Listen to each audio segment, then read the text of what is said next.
जय हिंद। सक्सेस मंत्रा क्लासेस में आपका स्वागत है। आज के इस सेशन में हम बात करने वाले हैं अकाउंटेंसी के बारे में। जब हम 10th पास करते हैं, 10th पास करने के बाद हमारे पास 3 ऑप्शंस आते हैं।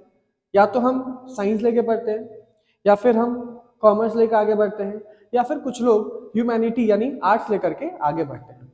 बट ये सेशन उनके लिए है जिन्होंने कॉमर्स ऑप्ट करा है। कॉमर्स ऑप्ट करते हैं तो कॉमर्स में आपको कुछ पेपर्स, अलग अलग पेपर्स पढ़ने मिलते हैं जिसके बारे में आप 10th तक कुछ नॉलेज आपको नहीं होता है, जैसे कि अकाउंटेंसी उसमें से एक पेपर है। तो आज हम बात करेंगे अकाउंटेंसी के बारे में। बेसिकली जिनके मन में ये डाउट है कि अकाउंटेंसी वो पढ़ने वाले हैं, वो पहले अपना डाउट क्लियर कर लें, क्योंकि अकाउंटेंसी एक ऐसा पेपर है ना जिसे पढ़ा नहीं जाता है, जिसे सीखा जाता है। अकाउंटेंसी एक आर्ट है, वो सीखा जा सकता है, उसे पढ़ा नहीं जा सकता है। जैसे सपोज मान लीजिए अगर हम आपको बोले चलिए कार चलाना पढ़ाते हैं आपको, तो आपको भी ये सुन के थोड़ा अजीब तो लगेगा। मगर बात यह है कि कार चलाना पढ़ा नहीं जाता है, जबकि कार चलाना हम सीखते हैं कि कार कैसे चलाया जाता है।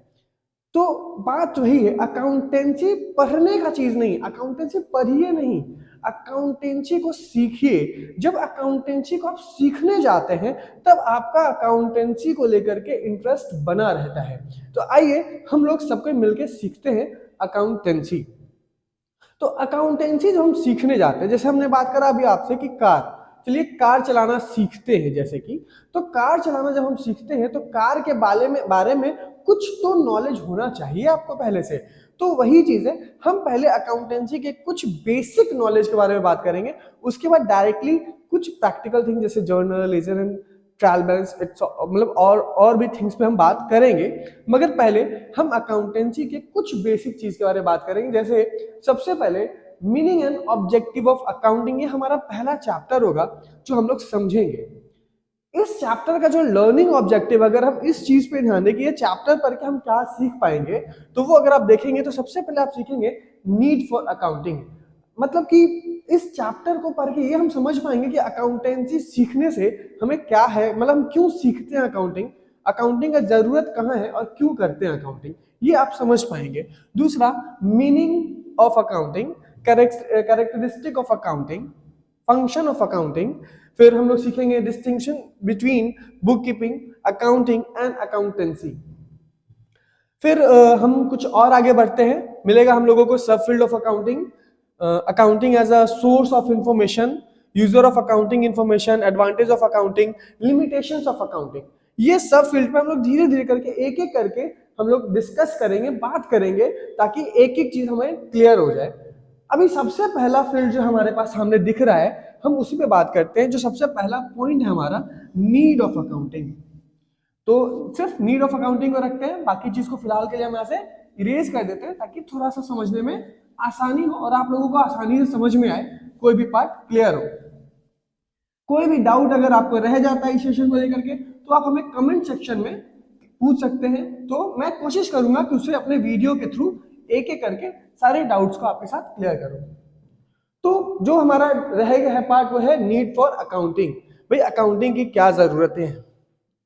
तो अगर आप देखिएगा कि मेजर पार्ट जो यहाँ पे हम लोग देखते हैं कि अकाउंटिंग का इस्तेमाल अधिकतर कहाँ होता है, वो अगर हम देखते हैं तो हमें दिखता है कि भाई बिजनेस के फील्ड में लोग अकाउंट्स का ज्यादातर यूज करते हैं। तो भाई सवाल ये भी उठता है कि लोग बिजनेस क्यों करते हैं।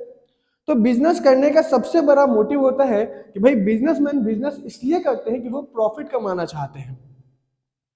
उन्होंने बिजनेस में कितना कैपिटल इन्वेस्ट करा है, उन्होंने बिजनेस में जो कैपिटल इन्वेस्ट करा था उस कैपिटल में कुछ इजाफा हुआ है या नहीं, मतलब कि उन्हें प्रॉफिट हो रहा है कि नहीं, ये उन्हें कैसे पता चलेगा। हम लोग सबको जानते हैं कि बिजनेस को हम एक आर्टिफिशियल पर्सन मानते हैं, मगर ये बिजनेस आकर के डायरेक्टली हमसे कम्युनिकेट नहीं कर सकता है। हम बिजनेस के साथ जो कम्युनिकेशन एस्टेब्लिश करते हैं ना, वो एस्टेब्लिश करते हैं अपने इस पेपर अकाउंटेंसी के थ्रू। तो बेसिकली हम ये कह सकते हैं कि अकाउंटेंसी जो है ना, एक तरह से कह सकते हैं कि लैंग्वेज ऑफ बिजनेस, ये हमारे बिजनेस का एक लैंग्वेज है। ठीक है। तो भाई अब एक बिजनेसमैन बिजनेस कर रहा है, क्यों भाई बिजनेस कर रहा है, ताकि वो चाहता है कि भाई बिजनेस में प्रॉफिट हो। और बिजनेस में प्रॉफिट हो रहा है कि नहीं हो रहा है, ये उसको पता चलता है उसके बुक्स ऑफ अकाउंट के कारण। बुक्स ऑफ अकाउंट से उसे पता चलता है कि हाँ भाई तुम्हें तुम्हारे बिजनेस में प्रॉफिट हो रहा है।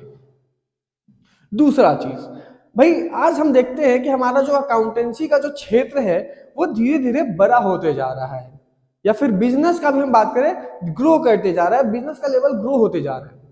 अकाउंटेंसी कोई नया चीज नहीं है। मेरे मानने में भी जहां भी मनी इन्वॉल्व हो रहा है ना, वहां कहीं ना कहीं अकाउंटेंसी इन्वॉल्व है, थोड़ा बहुत अकाउंटेंसी तो इन्वॉल्व है ही। इसी बीच अगर हम बात करें कि भाई, अगर बात करते हैं कि बहुत पहले जमाने की बात करते हैं, जब वाटर सिस्टम वगैरह हमारे क्षेत्र मतलब चला करता था हमारे इंडिया में, तो उस समय जो बिजनेस के जो दायरे थे, जो बिजनेस करने का तरीका था, वो बहुत ही छोटा था। लोग बहुत ही छोटे स्केल पे बिजनेस करते थे, मतलब बहुत ही लिमिटेड ट्रांजैक्शंस होते थे जिसको याद रखना पॉसिबल होता था।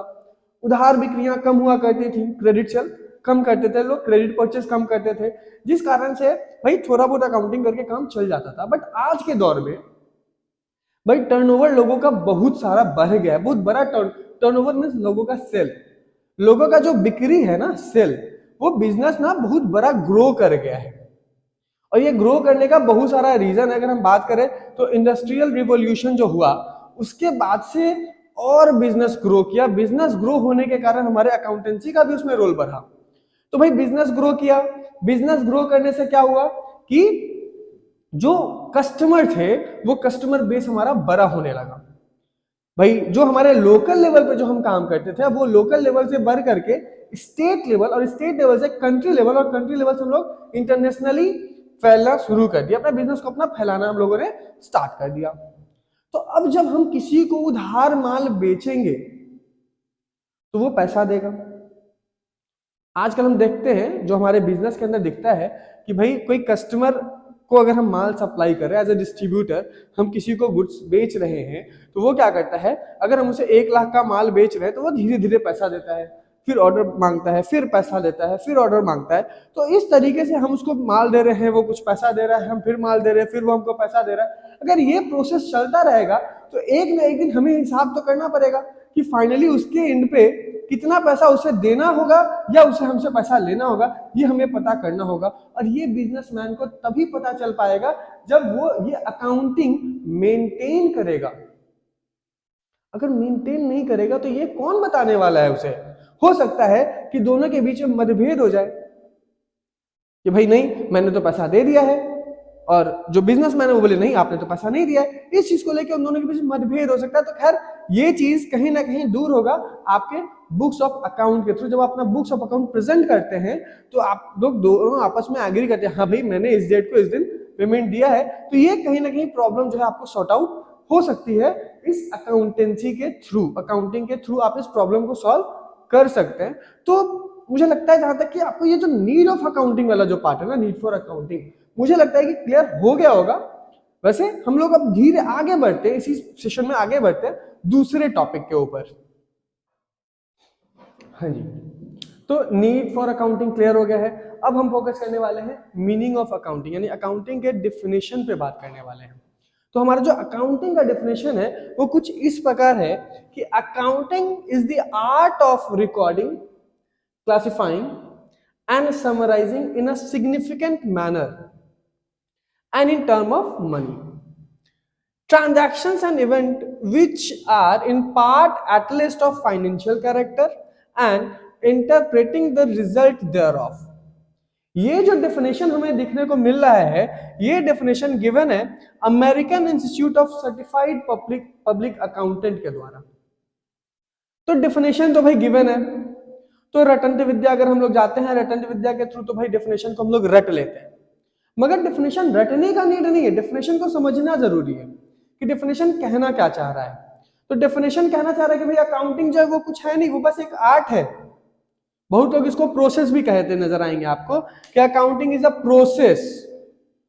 मतलब इस डेफिनेशन के कुछ अलग पार्ट आपके सामने मैं रख रहा हूं, उसको थोड़ा ध्यान से आप समझिएगा कि accounting is a process of identifying. यहां पे क्या कहा गया है कि accounting is the art of recording. तो आपने क्या रिकॉर्ड करना है वो तो आपको पता ही नहीं है। तो बात यही है कि accounting is a process of identifying, कि आपने क्या रिकॉर्ड करना है, ये पहले आपको क्या करना है, आइडेंटिफाई करने का नीड है कि आप पहचानिए कि आपको रिकॉर्ड क्या करना है। तो आपको क्या रिकॉर्ड करना है, आपने रिकॉर्ड करना है भाई बिजनेस ट्रांजैक्शंस को।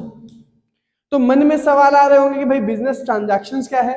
तो बिजनेस ट्रांजैक्शंस ये एक इकोनॉमिक इवेंट है, एक इकोनॉमिक इवेंट है जो कि कह सकते हैं इकोनॉमिक एक्टिविटी है जो कि जिसमें एक फाइनेंशियल नेचर का होता है, इसमें फाइनेंशियल पैसे इन्वॉल्व होते हैं जिसको मनी में एक्सप्रेस करा जा सकता है।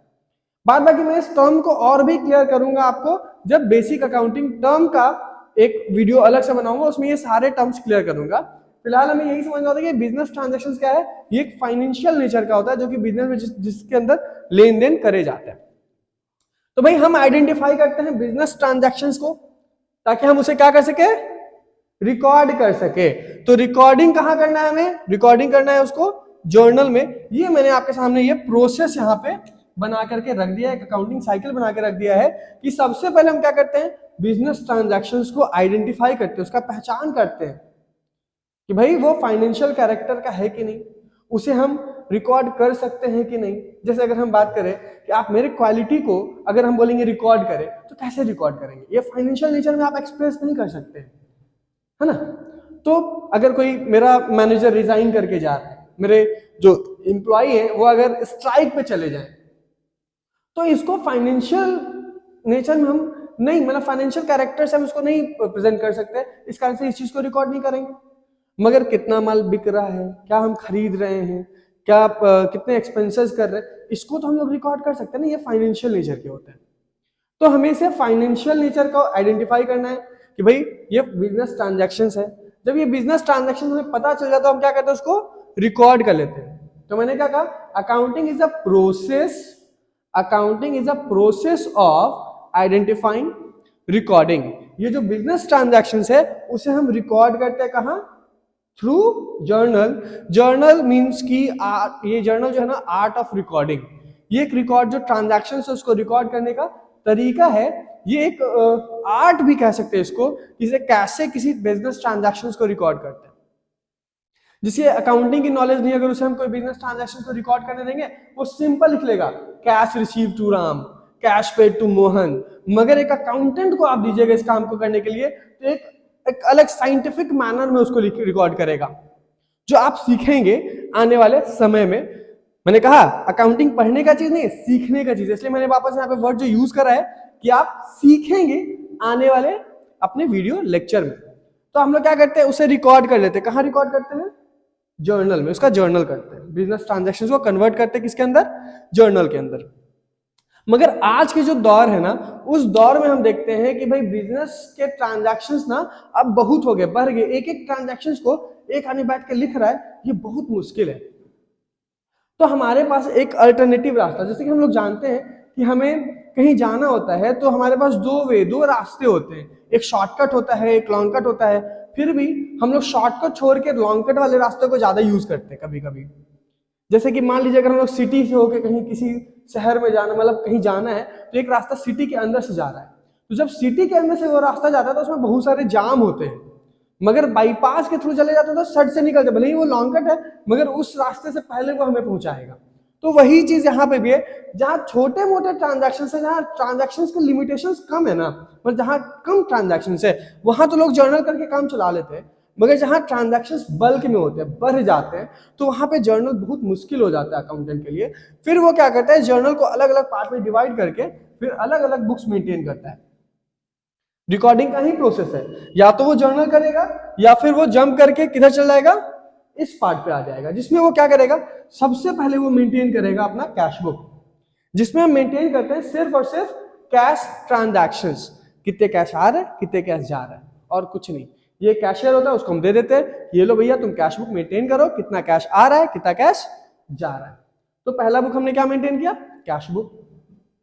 दूसरा purchase book, sales book, purchase return book, sales return book, BR book, BP book यानी bills receivable book and bills payable book. जब इन 7 बुक्स में कोई रिकॉर्ड्स बच जाए, इन 7 बुक्स में रिकॉर्ड होने से, देन हम उसके लिए जर्नल करते हैं, जिसे हम जर्नल प्रॉपर कहते हैं। 2 डिफरेंसेस है यहाँ पे। जर्नल है जहां पे सिर्फ डायरेक्ट जर्नल करते हैं तो उसे हम जर्नल करते हैं, और जहां जर्नल डायरेक्ट जर्नल नहीं हो रहा है वहां पे हम उसे क्या कहते हैं, जर्नल प्रॉपर। जहां ये 7 बुक्स के साथ ही जब मेंटेन होगा तो इसे हम लोग क्या कहते हैं, जर्नल प्रॉपर। मतलब कि यहाँ पे सारे ट्रांजैक्शंस का जर्नल हो रहा है, और यहाँ पे सिर्फ जर्नल उन ट्रांजैक्शंस का हम कर रहे हैं जो इन 7 बुक्स में रिकॉर्ड नहीं हो रहे। तो इन 7 बुक्स में आपको ना इन दोनों पार्ट पे ध्यान नहीं देना है, क्योंकि ये दोनों पार्ट आपके सिलेबस से बाहर है। सीबीएसई एंड आईसीएसई सबके सिलेबस से बाहर है, तो इन 2 बुक्स पे हम लोगों को फोकस नहीं करना है, हमें बाकी इन बुक्स पे 6 बुक्स पे फोकस करना है, 5 बुक्स पे फोकस करना है। तो हमने क्या करा, accounting is the process of identifying recording. Recording वाले पार्ट तक हम लोग पहुंच गए। अगर रिकॉर्डिंग के बाद आगे जंप करते हैं तो हमें जो पार्ट मिलता है वो पार्ट यहाँ पे मिल रहा है क्लासिफिकेशन। क्या मिलता है, क्लासिफिकेशन। क्लासिफिकेशन का मतलब होता है कि छांटना, अलग अलग करना। तो जब हम ट्रांजैक्शंस रिकॉर्ड करते हैं तो इस ट्रांजैक्शंस में सारे ट्रांजैक्शंस को रिकॉर्ड करते हैं। राम कुमार से लेन देन करा वो भी रिकॉर्ड है, मोहन से लेन देन करा वो भी रिकॉर्ड है, फर्नीचर परचेस किया वो भी रिकॉर्ड है, गुड्स सेल किया वो भी रिकॉर्ड है। तो हम क्या करते हैं, जब हम रिकॉर्डिंग कर लेते हैं तो रिकॉर्डिंग के बाद उसका क्लासिफिकेशन करते हैं। ये क्लासिफिकेशन का पार्ट आप देखते होंगे, अगर हम बैंक जाते हैं, आप लोग अगर बैंक जाते हैं तो बैंक में आप देखते होंगे कितने कस्टमर का भीड़ है। राम कुमार, मोहन कुमार, मैं हूं, आप हूं, सब के सब एक बैंक में अकाउंट खुलवा रखे हैं। तो वो जो बैंक वाले हैं ना, पैसा लेते वक्त क्या करते हैं, पैसा ले लेते हैं, उसके बाद जो हमारा सेपरेट अकाउंट उन्होंने मेंटेन कर रखा है, क्लासिफिकेशन कर रखा है हमारे नाम के थ्रू, उस अकाउंट में हमारे हिसाब को वो पोस्ट कर देते हैं। तो वही चीज है, हम लोग क्या करते हैं, पहले रिकॉर्ड कर लेते हैं। रिकॉर्ड करने के बाद जितने भी ट्रांजेक्शन है ना, उस ट्रांजेक्शन को अलग अलग हम लोग एक तरह के ट्रांजेक्शन को एक जगह रिकॉर्ड करते हैं, जिसमें हम लोग क्या बनाते हैं, हम लोग मेंटेन करते हैं लेजर। इसे आप देखते हैं बैंक में पैसा आप भी डालते हैं, हम भी डालते हैं, मुकेश भी डालता है ना। तो जब सब पैसा बैंक में डिपॉजिट कर रहे हैं तो आप देखते हैं कि हमको या आपको जो वो बैंक अलग से एक नोट, एक पासबुक स्टेटमेंट हम लोग को इशू करके देता है। तो उसमें जो ट्रांजैक्शंस होता है वहां पे सिर्फ और सिर्फ मेरा ट्रांजैक्शन होता है, जो ट्रांजैक्शन मैंने बैंक के साथ करा है वो ट्रांजैक्शंस रिकॉर्ड होता है। तो एक बात कह सकते हैं, वो जो पार्ट है ना, वो बैंक के द्वारा जो इशू करा गया वो बैंक का एक लेजर है। तो लेजर में क्या करते हैं हम लोग, क्लासिफिकेशन करते हैं थ्रू लेजर। सारे अलग अलग जो हमने रिकॉर्ड कर रखा है ट्रांजैक्शंस को, उसको अलग अलग छांट देते हैं, जिससे पता चल जाता है राम कुमार का क्या ट्रांजैक्शन है, मोहन कुमार का क्या ट्रांजैक्शन है, फर्नीचर से रिलेटेड क्या ट्रांजैक्शन है। उसके बाद वाले पार्ट में अगर आते हैं तो उस क्लासिफिकेशन के बाद हमारा पार्ट आता है समराइजिंग। ये जो प्रोसेस है ना, बहुत लंबा प्रोसेस है। इसमें एक एक के लिए हमको लेजर ओपन करना पड़ता है, सारे के लिए लेजर ओपन करना पड़ता है। तो ये प्रोसेस का जो रिजल्ट है जो मिलेगा आपको, बहुत ज्यादा लेंदी प्रोसेस में दिखता होगा, मगर जब हम इस प्रोसेस से आगे बढ़ते हैं तो समराइजिंग है ना, इसके जो रिजल्ट है ना, इस रिजल्ट को एक स्टेटमेंट के रूप में हम लोग प्रेजेंट करते हैं, जिसे हम लोग कहते हैं ट्रायल बैलेंस। बस एक लिस्ट बना लेते हैं, इसका जो इस प्रोसेस में जो रिजल्ट निकल के आता है, इस रिजल्ट का हम लोग क्या करते हैं, एक स्टेटमेंट प्रिपेयर कर लेते हैं, जो कि जिसे हम कहते हैं ट्रायल बैलेंस। ये जो स्टेज मैंने आपके साथ क्लियर यहाँ पे डिस्कस करा, ये प्राइमरी स्टेज है अकाउंटिंग का। क्या है ना, प्राइमरी स्टेज है। इस स्टेज को हम लोग बुक कीपिंग के नाम से भी जानते हैं।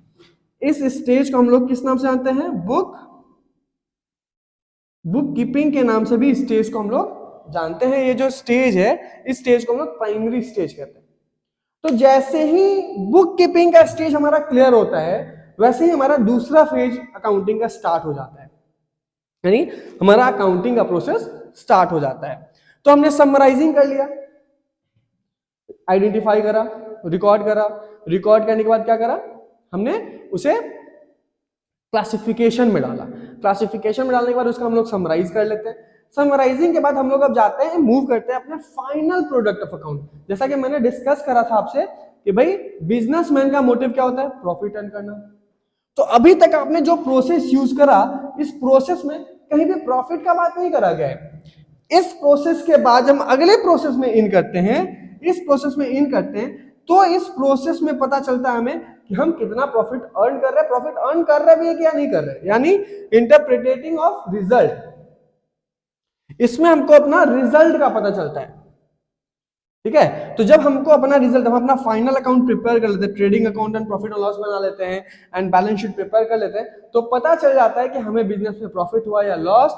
एंड जब हम बैलेंस शीट प्रिपेयर करते हैं तो इस बैलेंस शीट से हमारा फाइनेंशियल पोजीशन, जो मार्केट में क्या फाइनेंशियल स्थिति है हमारा, वो हमें पता चल जाता है कि मार्केट में कितना कैपिटल है, कितना डेटर है, कितना लाइबिलिटी है हमारे लिए, कितने एसेट्स है हमारे पास। ये सारा का सारा रिपोर्ट हमको कहां से पता चलता है? हमारे बैलेंस शीट।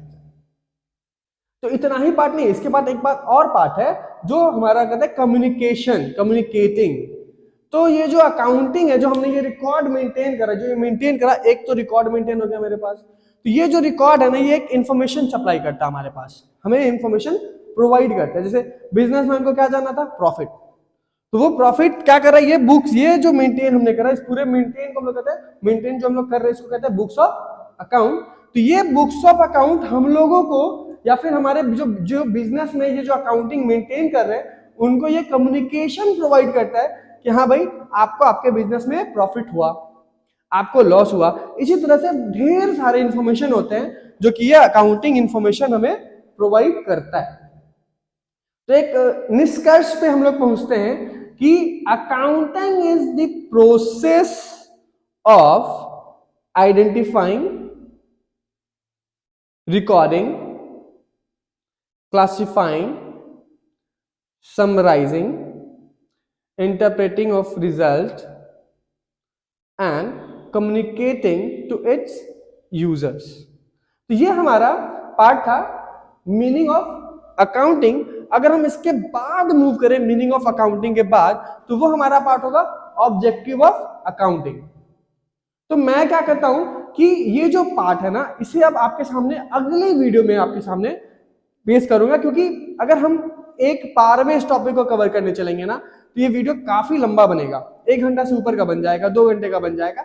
तो मैं चाहता हूं कि आप भी बोर ना हो। तो अगर आप बोर होंगे ना, तो आपका इंटरेस्ट इस पेपर से खत्म होगा। तो मैं इस वीडियो को, इस लेक्चर को यहीं पे रोकता हूं, जो कि मेरा लेक्चर नंबर 1 है, पार्ट 1 है। मैं इसी का अगला पार्ट आपके सामने प्रेजेंट करूंगा पार्ट 2 में बहुत जल्द। Thank you.